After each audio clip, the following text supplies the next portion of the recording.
ఇప్పటిదాకే దోకే కానీ ఇక ముందు ఎలా ఉంటుందో చెప్పలేరు.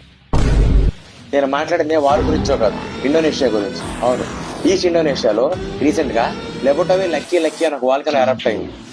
అక్కడ సిటిజన్స్ అయితే ఇప్పటిదాకా జరిగిన eruption one of the biggest eruption అని చెప్తున్నారు.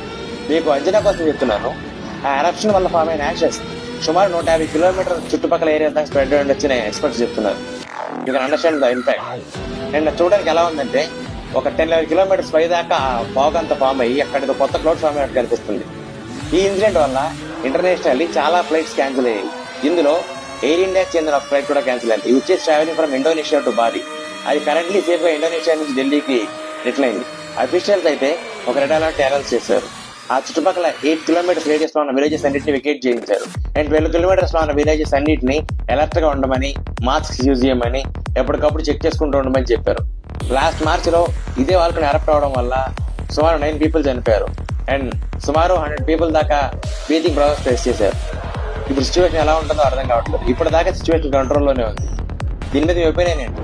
కమెంట్ చేయండి.